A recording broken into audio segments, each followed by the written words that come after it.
Clouds TV, empowering lives. You made a mistake in your life. You made something that was wrong. You joined a wrong organization, a wrong cult, a wrong church. Then you discover that you made a mistake. You met this man that has wasted a lot of your time. You discover you made a mistake. You met this woman that you've come to discover you made a mistake. You joined this school that was not your career that you wanted to do, but you discover you've made a mistake. Do you kill yourself? Because you made a mistake, do you kill yourself? Because you have wasted a lot of years somewhere doing something wrong or with somebody that is not right, do you kill yourself? You don't kill yourself. You just drop what you are doing, you pick that which is okay. You might pick it when it is too low. You may pick it when it is, for everybody will say, wow, you want to make it. Can you imagine getting married at 70? You know, can you? I didn't mean to hurt you. I didn't know you are 70. I didn't know you are 70. No. I was just asking a question. Yeah, I was just. Can you imagine getting married at 80? There's nothing wrong with that. At 80, that is when you have somebody calling you babe. At 70, at 80, that's the time you are having somebody asking you, where are you? Eh? Where are you? And for the last 50 years, nobody has been asking you a question. Eh? Now somebody is asking, where are you late? What time is this one? Where are you coming from? Hallelujah. Then that is the time you realize there's a mistake you made somewhere that needs a serious prayer, needs a serious interjection, a serious conversation between yourself. Then when you are asked, somebody for the last 50 years, nobody was asking you a question. And now if somebody is asking you, I'm hearing this and this. You can imagine now, a person like me now, being told, I'm hearing this, I'm hearing this. I heard you are somewhere. It's us. You see, do you know I can slap you? Do you know I can just, without even thinking, you find this a slap landing on your face. Tap. Because you're asking me, where did you go yesterday? I thought you were coming. Then after thought, yes, you thought. So what? That's a question I ask you. Because for the last 15 years, 20 years, 30 years, nobody has ever asked me that question. And I've never asked anybody such a question. Because of a mistake I made in my decision making in my primary days. But that one does not disqualify you from changing that narrative. That from being submissive. Because when somebody is asking you a question, it's because you are submissive to that person. Because it's just wanting to hear where you are whereabout. You have been 3 days. Some of us, we went to Bondo for charging them because we were crying and we were mourning. We were so deep. We were touched. We lost an icon.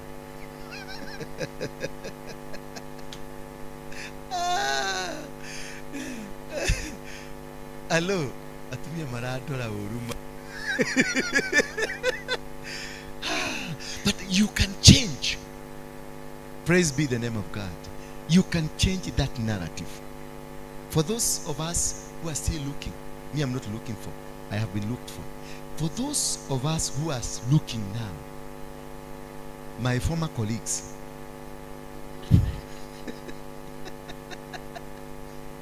Margaret is not happy to hear of my former colleagues. Kwani, were you in contention? No, were you then?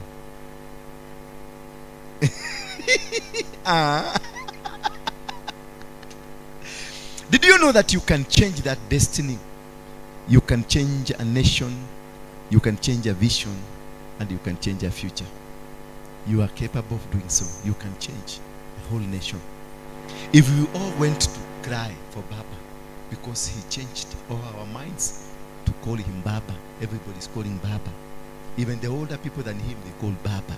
Even Oburu Odinga, who is a senior brother, he called him Baba because he had a narrative that changed the nation. He had a narrative. You have a narrative that can change a vision. That you have this vision. This was the vision of this church. But a team can come to this church and change completely the vision and make it more productive, more vibrant, more transforming, and people will be transformed and everybody will say, wow, this is what I've been looking for. This is a kind of a church I've been looking for. This is a kind of a fellowship I've been looking for. This is a kind, there is a woman that can come to your life, and you will be changed. The way you are talking, the way you are dressing, the way you are eating, you change completely. You become good mannered because of that good woman that has come into your life. Because of that good man, you find even your walking style.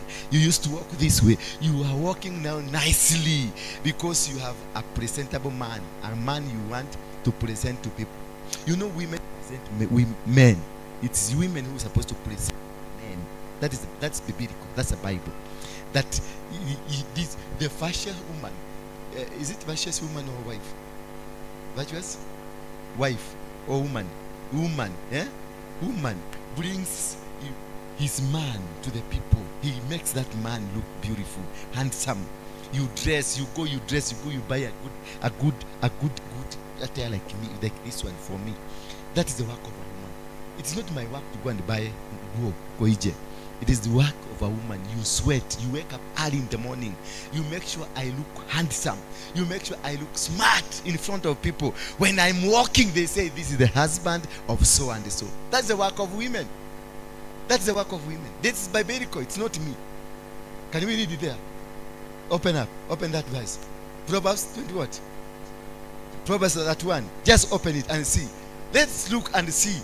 We must transform ourselves. You women, you've been so notorious, so bad people, that you don't give us room to, I'm supposed to wake up at 8. You wake up at 5. You prepare me as I walk, as I go wherever I'm going. I'm so people say admire me. Women will be admiring me all over because of how I look. And they ask, whose husband is that? They say it is Charity's husband. Wow, he's so handsome, he's gorgeous. Can we read Proverbs? How difficult is it to find a wife? How difficult? How difficult is it? It is so difficult to find a wife. You may take somebody you think is a wife, kumbe is a cockroach. Atakusumbua tu kwa nyumba all over her life. Do you know you can take somebody and you become sick? You become diabetic automatically. Because of the problem, the challenges that you're facing every day. Every time you are just this way, you are just crying, you are just asking God. You even go at 2 when you find she's asleep. And you think she's asleep. She's not asleep. She's waiting for you. She's waiting for you to come. You go there, you think you are drunk, and she reduces the alcohol in your body completely, and you become zero. And I ask you, talk now. Okay, sasa, umeelewa? That time she's putting a stocking in her head and a t-shirt here. Sengenge ni ng'ombe, ukimwi inaua. How difficult it is to find a wife who is truly wife. This wife, to find somebody like a wife, it is about wisdom. It is not about the beauty. It is not about how you walk. It is not about how you dress. It's about wisdom. A woman, a wife is wisdom. If there is no wisdom in that woman, then there is no wife. That is not a wife. It is wisdom. Not how beauty you have. Not how tall. Not how short. Not how, not like this hair you see here. It's about wisdom. Being able to live with a man who is not reasonable. Being able to live with a man who has many chicks around. Because you can live with a man who has so many chicks around. Margaret. Because how you need only to tame this man. Because this man is being wild. Because there is something that is not happening right. We are selfish. Men are selfish. They want to be worshipped. They want to be seen like they are kings in the house. Because I'm a king, I need to be treated nicely. Vashti lost her marriage because of one thing, refusing to dance. Just refusing to dance. Small thing that she could have just gone. A small thing. But she refused. She said no. And she stood her ground. She lost her marriage. Can you trace in the Bible the children of Vashti? Can you trace? Can you trace her where she went? She disappeared completely. Even the children disappeared completely. But if you read the Bible, you will find the children of Moses, the second wife, the children of so and so, the children of so and so. But this particular woman, even his generation disappeared because of lack of wisdom. You never know. Maybe they were all killed. Because when Esther was there, keeping this wife out there, the Esther najua Vashti ako Kayole, and she can come back. Esther, and it knows Esther was very smart. She ordered for the killing. The wife, Vashti, and the children. No, it is my thinking. It's not the Bible. It's not the Bible. It is my thinking. Because I've been trying to look for the children of Vashti. They are nowhere to be found. Vashti herself, she is nowhere to be found. Remember how cunning Esther was. That she was able to fast for 3 days and to cause dogs to fast, to cause cats to fast, to cause kuku, zika fast. Everything fasted for 3 days. How cunning was that woman? Imagine a woman telling cows to fast and they fast. Imagine a woman telling goats to fast and they fast. Telling chicken to fast and they fasted. Everything fasted, including mosquitoes. They never. That is how powerful this woman was. Understand this woman from that context. That this woman was so powerful that she commanded even animals to fast for her sake. Not for anybody's sake, for her. And everybody understood and followed the fasting, did as she wished. And when she got inside, she still begged the king, if I find favor. She knew she was beautiful. She knew she was good. But again, she's so cunning and down to earth. If I find favor, the king, my lord, I'll make some good food for you. She knew she's already beautiful. She knew already the king has agreed to be with her. But she was still cunning. A wise woman. A wise woman. She is in somebody's territory. In somebody's territory. But she's still making moves. Until the king will tell her, even if it's the half of my kingdom, you will get. Even if it's the head of somebody, you will get. That is being wise. That she was able to displace somebody from the kingdom, and then she replaces herself, and then her wish. Haman was hanged. Her wish. Haman was hanged. That she caused the death of someone by not ordering, by being humble. That is what we call wisdom. Wisdom is not cooking good food for me. Wisdom is not making my clothes look smart.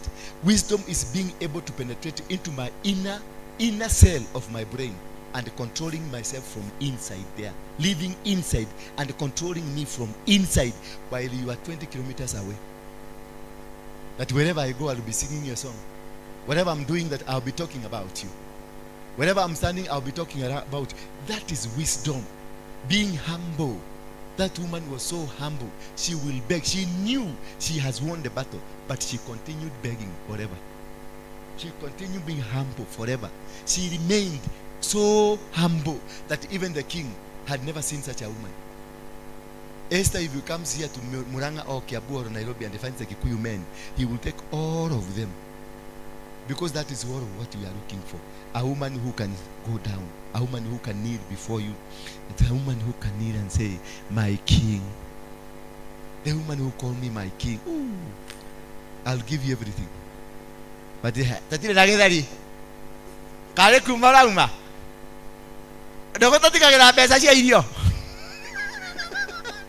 that is you. Praise be the name of God. You need to understand the situation. How do you make it? Don't be arrogant like the women in this church. So arrogant you are that even your own pastor, you don't have respect to him. You can shout at the pastor, you can shout at me and say anything, and you are still finding a way how I can become your boyfriend.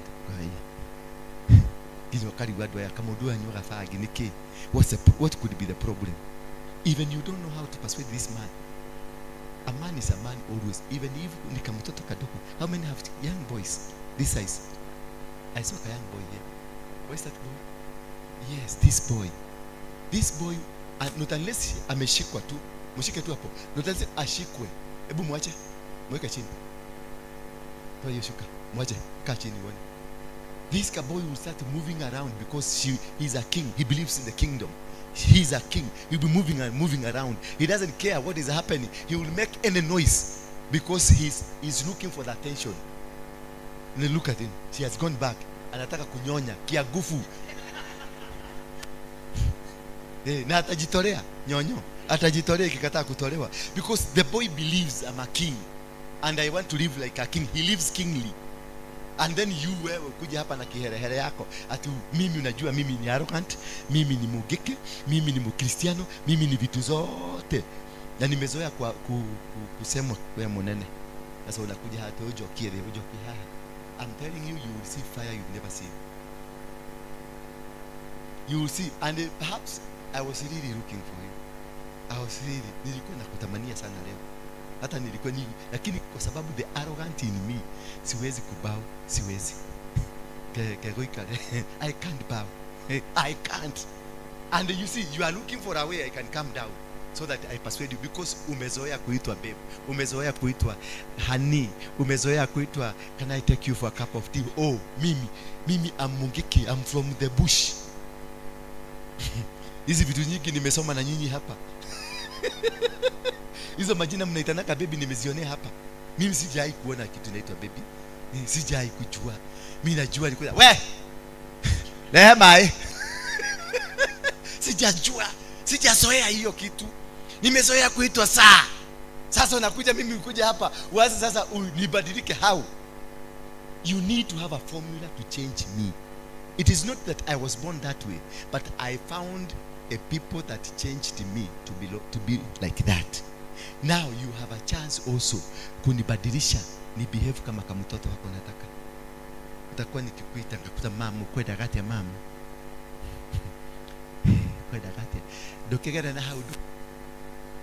Kekegyo kwenda katika tomai heke dokege. Yani unasikia there is you are commanding me without me knowing that you are commanding me. You know they said there's long time the Moses said there will come a time men will be going to fetch water. There will come a time that men will be going to look for charcoal. Look for firewood. Is it not happening? We are the ones that are going to the supermarket to buy water to take home. Our wives are at home. But this is only happens to wise wives. You cannot send me. Tuletee maji ya kukunywa hapo na ununue makaa utuletee. Utaenda wewe mwenyewe. You will go. But you have our language you can use to tell me to come with them and I will bring. Innocently. You will rule me innocently. You will control me innocently. But there are people who are mongoose. They are such arrogant, they don't look at the heart of a man. The heart of man is it's fragile. Yes, the heart of man is fragile. It needs a lot of care. Like me, mine is so fragile. I cry when I go inside there. I cry because my heart is very fragile. When you come there like no voyager, do you see how I chases you away? How many times have I chased you there? Because this is a man carrying a woman's body. This is a man in a woman's body, and she has those genes of men. So whenever she comes like a bulldozer. Then she comes to find a real man, a Mogekoyo not from Muranga, a real Mogekoyo. Hallelujah. So my point here is that you can be able to change. You can be able to change somebody and become what you want. There are no good women and there are no good men. There are never. You will never find a man. There is no single man in this world who does not have another something out there. If there is one, go niendeni munilete. Mimi nikiwa hapa, munichanganye hapa. There is no man that does not have something somewhere amejifichia mali. No single man. Men are tamed. For this man to be coming at 5, ako hapo. Babe, amekaa saa 7, amekubuka. Babe, how are you? I was just saying hi to you. There is no hi. He has missed you. Because of what you have made, you have transformed this man. You have caused this man to continue be thinking about. Because we men, we don't think about women. And this is what you don't understand. Men don't think about women at all. I will only think about you when I see you bringing food on the table. Or when I'm asking you, nimeacha kifuguo, ebu niangalilie mahali, nimeacha kadi yangu. That's the only time I will remember I have a wife. When I'm dressing up, that's the time I'll be asking, where is the t-shirt, the blue t-shirt? That is the time I remember that I have a wife. And by that time, I'll be treating you as a worker, not as a wife. Are you getting me? But a wife from morning, she wakes up at 5 in the morning to prepare this man. She's thinking about her husband. When she's serving you, she serves this great man. She's thinking about her husband. When you go, she starts washing your clothes. She's thinking about her husband. At lunch hour, she starts preparing food for my husband. In the evening, she's preparing another food for my husband. Me, I will remember you when you'll be opening that door. That's when I recall and I remember there is a wife. Oh, I have a wife. Oh, darling, how are you? And even I will, hi, darling, how are you? And just going. It's as though I'm seeing you for the first time and I'm seeing a ghost. So how do you make this man? How do you make this man become that man that you want? A man who will write my message during the day. Hi, babe, how are you? I hope you are doing well. I just missed you. Just that, I just missed you. When was it ever written to you, I just missed you? Has it ever been written to you? Never, never. When was it written to you? Just missed you. Anyway, congratulations. Thank you. Thank you. I'll tell you why I say thank you. So you can change a destiny by you having to understand that there is a psychological way of handling things and changing things to be what you want. There is no good man. All men are the same. All men are the same. The one who cheated you last week, you find another one who is a twin brother, will cheat you even better than the one of last week.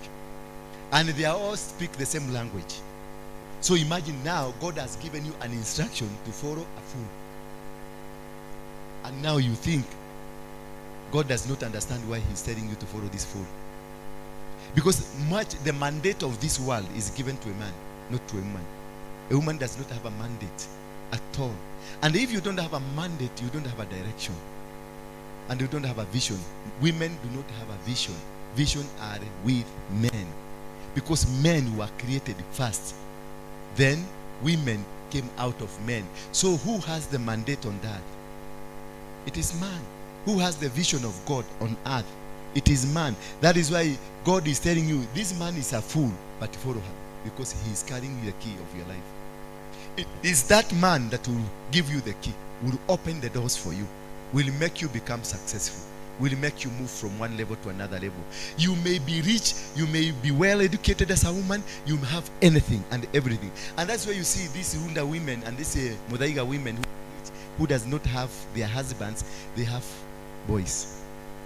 Bentens. Why? Because no woman can be able to live alone without a benten somewhere. Because of that belonging, wanting to have somebody who is a man. Doesn't matter whether it's young or old, but you want a man. That's what we call the security. Because you go for the security. We provide that security. When you have a person like me, that's why so many people love me. Because they know, one, I am from Mungiki. I am a tough man. And most women, they want that tough man. Or bad boys. You know, bad boys are liked very much. So the man is the one that was given the mandate. Mandate is a mantle. Men has the mantle. It is God spoke to men, did not spoke to women. When he created man, he created man alone first, and he spoke to the man first. Then he created a woman out of a man. So the one that was spoken to first was a man. The man is carrying what? The mandate, the message of God. It is with man. That is why you see, you may be having a man who is not thinking very much like you are thinking. But with him, prosperity comes. When he goes, you start failing. There is that man who comes, he doesn't add up anything. You are the one that is doing business. You are the one that is running the company. You are the one that is every day. You are the one that is a company. But the day he departs, you find the company collapsing, and he was not working the company because he is the one that was carrying the mandate. And without that, you cannot be able to stand up. And this is why I see no women can be able. Yes, you can stay 20, 30 years, but you will still have a man along the way. And this is time now you will find an old woman with a small boy. Have you ever asked yourself, how do you feel when you are, 50 years, 20, 60 years, and you have a boy of 25 years, and you are feeling okay? And you feel great, and you pay for that fare, you pay for the air ticket, you go to Mombasa with the cowboy, and you'll be found on the beach. You have a kenyasa, the cowboy has a kenyasa, and you are holding hands, moving together. Atishidwe. Where do you tashidwo? You see, it is because there is a transformative agenda that is needed in you. It is not that you are doing wrong. You have misplaced your agenda. You have misplaced your seasons and your times and your agenda. But you are doing the same thing that you could have had an old man like you. But because you misplaced the agenda, the season, and the mandate that you were supposed to be in you, it is no longer working. Can you still give us Proverbs, please? Please give us Proverbs. This. How difficult is it to find a wife who is truly wise? She is worth much more than valuable jewel. She is worth more. Yes. Afadhali nisikae na pete lakini nikuwe na kitu kizuri, chuma. As Nganga will call it, chuma. Verse 11. Her husband trusts her to help him. Her husband, that's what? Trust her to help him. Because I know I am weak. I know I cannot make it without you. So, and I know I cannot make it without you, but I want you to come in my terms to come and help me. Not in your terms, in my term to come and help me. That is what he says. I have to trust you. I have to believe in you. I have to be sure about you. Yes, you are beautiful. Yes, you are good. But there are titles I can never show you. The pin of my card I cannot show you. Everything it has to be hidden somewhere. And because you are younger than me, I will hide it so far. I will take it to my grandfather to stay with the titles. Why? Because I am not entirely trusting you. So I have to trust that her husband trusts her to help him. He will have everything that he needs. He will have everything. Once I trust you, once I release myself to you, I will get everything. God will bring the blessing. And that is where the devil works along. There. Hapo ndio shetani anachezeaga. Because anajua, if I don't trust you, then there will be no flow of the blessings. Because I have to trust you. I have to open up my heart to you. You open up your heart to me for God to come in. God cannot, it's where 2 or 3 are gathered for my name, I am there. Now you are my wife, but we are not together. We are not trusting each other. God cannot come there. That is where marriages go down. So I have to trust you to allow the Spirit of God to thrive. I have to have sincerity. Mine, from me, the sincerity. That when I look at you, I see my business. When I look at you, I see everything in you. It is in me. When I see you, I see myself. When I ask for trust, I know I trust you. That anybody who come and ask me, who will do this for me? Go and see Mama Njoroge. She will do everything. Because I have no problem. And who will sign the check? Mama Njoroge will sign the check. Who will give me the money? Go and ask her. She has everything. I will just tell them, go and then mwana mama. Mama na how. Because I have trust. I have complete understanding. I have complete not love. There is no love between man and woman. There is no love. Never tell people that I love my husband. You are a hypocrite.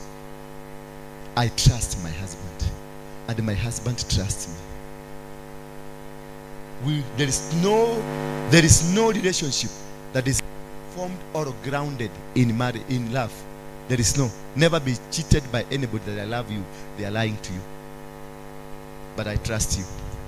That is why I trust you means you have a vision and I have a vision.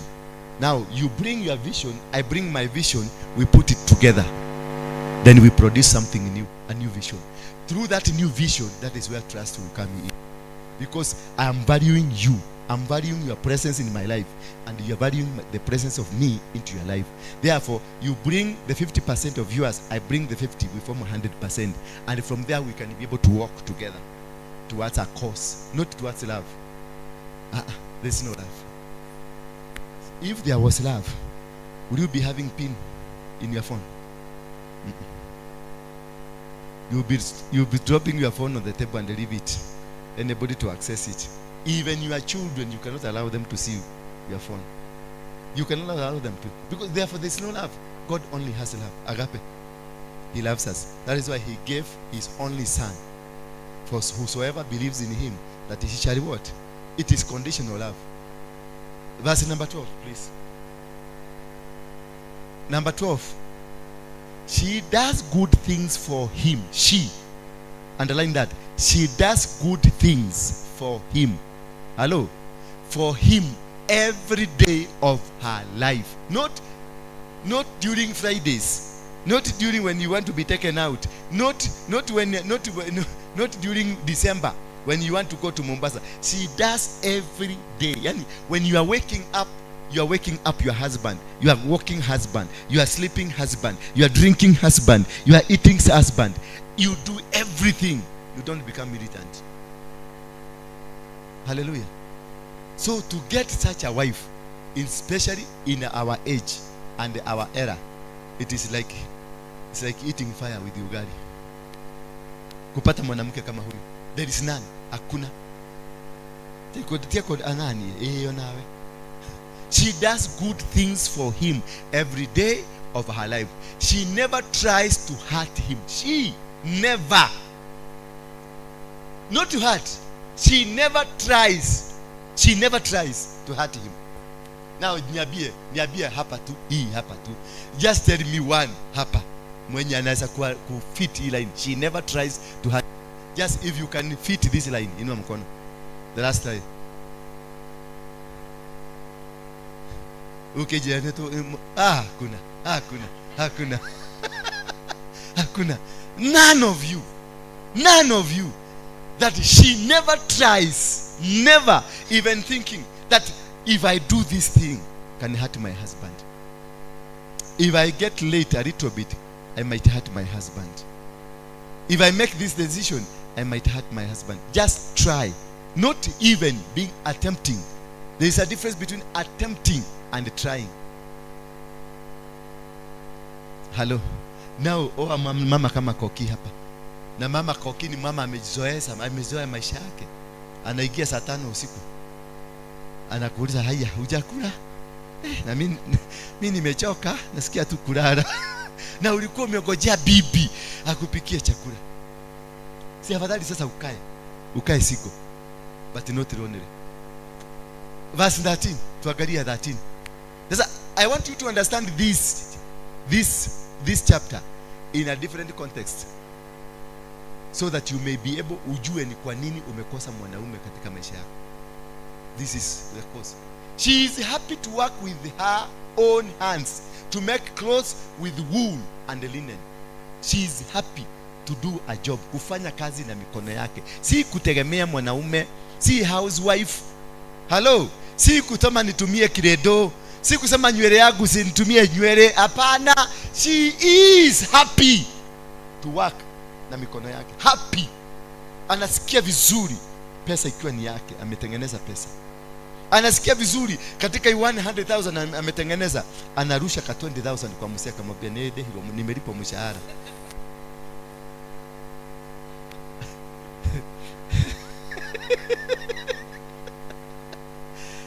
Baka atumia the name inama mariwa. How now? How now? Eh? Yes. Nega na manje, how many of you loves me? Wangapi wananipenda? Wangapi wananipenda? Kama unanipenda inua mkono. Inua mkono juu. Wangapi wananipenda? Yani ile si like those who like me. Those who like me, fatherly love. Fatherly like basi nitumieni kakitu. Tumieni kakitu leo, nataka to 10,000 to 20,000 hivyo kakitu kwanza kuingia. Verse 14. Verse 14 please. She brings special food from far away, like a ship that travels across the sea. She brings what? Special food. She gets up while it is still night.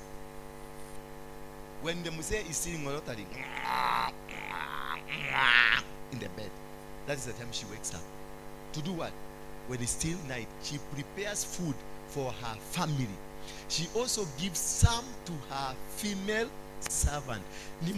Ni mtu anapenda mpaka wafanyikazi. Sasa chukua mama mwingine hapa mwenye anaona anapika chakula ya wafanyikazi na anapika chakula yako kando. Yako ni tunyama tuzuri, anachamusia watoto wafanyikazi mchele na getheri. And that is your wife now. How will you be blessed? These are maid servant who are working for you. Whatever you are mistreating these people with, the food you are denying, it is these people that has gone to the shamba to work. The milk that you get, it is from these guys. And you tell them to go and drink kahawa, bilama, kinini, black tea, or black coffee, or milk that is a quarter of a cup. Yet these are the people that have worked for you. These are the people, whatever you are denying them, it is because of them. Hallelujah. And this is now you call this a wife you have taken to your place, and they expect to live longer. These people you see have lived longer, 80 years, 90 years. It is because they had a good foundation with their wives. A very good foundation. It was laid well together. That is why you see, this is Rikayetu, Agaria, we are most 90% are single. Mostly, or not even single in the grave. Maana ulifinywa tu na chakula na ukaisha. Ulifinywa na stress ukakufa. Wengine unakuta wanashidaka wanalala ba. Because you cannot attend, utaki kwenda nyumbani. Unakaa hapo kiporo na wanawake wa ba. Because hutaki kwenda kukutana na nyangumi kwa nyumba.